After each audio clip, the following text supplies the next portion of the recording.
दोस्तों, जैसा कि हम जानते हैं कि जिसके पास धन और संपत्ति आ जाती है उसी के साथ साथ उसके पास घमंड भी आ जाता है। इसी प्रकार कुबेर के पास भी बहुत धन और संपत्ति है, तो उसे भी अपने पैसों पर बहुत घमंड था और गणेश जी ने उनका ये घमंड चूर चूर किया। इस प्रसंग को पूरा जानने के लिए इस वीडियो को अंत तक देखें। आपका स्वागत है प्रभु गाथा में। एक बार की बात है, धन और लक्ष्मी के देवता कुबेर भोजन का निमंत्रण लेकर कैलाश पर्वत पहुंचे और जाकर सबसे पहले महादेव को प्रणाम किया और महादेव से कहा कि भगवान, आपके चरणों में एक निमंत्रण लेकर आया हूँ। जब माता पार्वती ने पूछा कि कैसा निमंत्रण, तब कुबेर ने कहा, मेरी प्रार्थना है कि आप सब मेरे महल में पधारें और भोजन ग्रहण करें। तब महादेव समझ गए कि यह महादेव को भोजन का निमंत्रण देने के बहाने अपने धन और वैभव का प्रदर्शन करने आया है। पहले तो महादेव ने उन्हें यह कहकर मना कर दिया कि वह कैलाश पर्वत छोड़कर नहीं आ सकते और माता पार्वती के पे पूछने पर माता पार्वती ने कहा कि मैं अपने पति के बिना कैसे कहीं जाऊं। बहुत प्रार्थना करने पर महादेव ने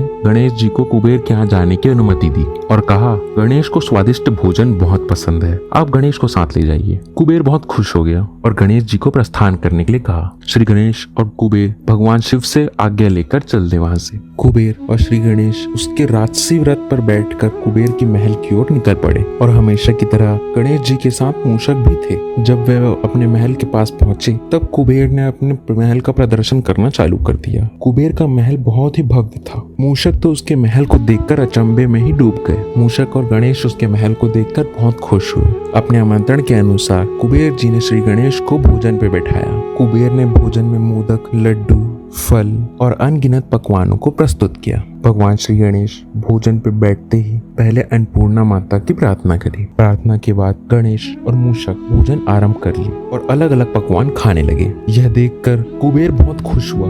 देखते ही देखते गणेश जी एक एक करके सारे पकवान खत्म करने लगे। कुबेर ने और पकवानों का आदेश दिया और गणेश जी भी पकवान खाने के लिए बहुत उत्साहित थे। देखते ही देखते मूषक का तो पेट भर गया पर गणेश जी तो रुकने से रहे।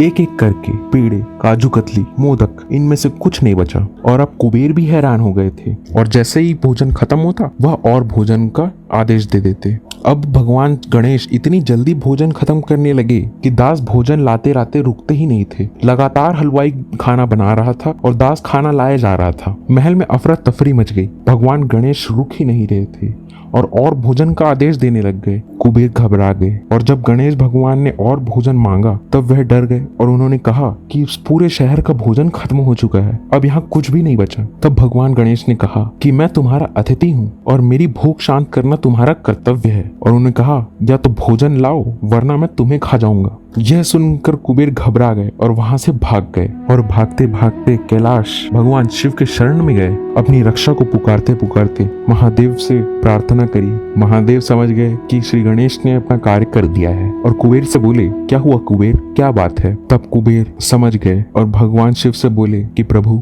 आपसे क्या छुपा है, और प्रार्थना करने लग गए कि प्रभु, आपके पुत्र गणेश की भूख शांत ही नहीं हो रही है और वह मुझे खाने की धमकी दे रहे हैं। और शिव जी ने कहा कि आप तो धन और ऐश्वर्य के मालिक हैं, एक बच्चे को भोजन नहीं करा सकते। तब कुबेर ने माफी मांगी और कहा कि मुझे क्षमा करें महादेव, मैं अभिमानवश आपको न्योता देने आया था, परंतु श्री गणेश जी ने मेरा अभिमान चूर चूर कर दिया। तब माता पार्वती ने कहा कि चलिए, अच्छा हुआ, आपको अपनी गलती का एहसास तो हुआ। वहीं दूसरी ओर गणेश जी की भूख इतनी बढ़ चुकी थी कि वह खाद्य पदार्थों के अलावा वहाँ के बर्तन और बैठक और खम्बे और ये सब खाने लगे थे। ऐसा चलते चलते कुबेर अपने महल वापस पहुंचे और श्री गणेश जी से कहा कि प्रभु, मैं आपके लिए एक कटोरी भात लेकर आया हूँ, और कहा इसे भी ग्रहण करें। गणेश जी ने कहा कि इस छोटे से कटोरे भात से मेरा क्या होगा, और वह भात खा लिया। माता पार्वती द्वारा दिए गए उस भात में तुलसी पत्ते होने के कारण जब गणेश जी की भूख शांत हुई तब उन्होंने कहा कि अब मेरा पेट भर गया है। यह देखकर वहाँ सब लोग हैरान हो गए कि इस छोटे से कटोरे भात से उनका पेट कैसे भर सकता है। और महाराज कुबेर अपनी गलती की माफी मांगते हुए कहा कि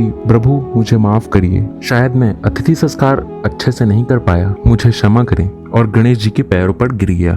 तो कथा यहीं खत्म होती है। और दोस्तों, कभी भी अपने ऐश्वर्य और पैसों पर घमंड ना करें। उम्मीद करता हूँ आपको ये वीडियो बहुत पसंद आई होगी। अगर पसंद आई है तो इसे लाइक और शेयर करें और हमारे चैनल को सब्सक्राइब करना ना भूलें।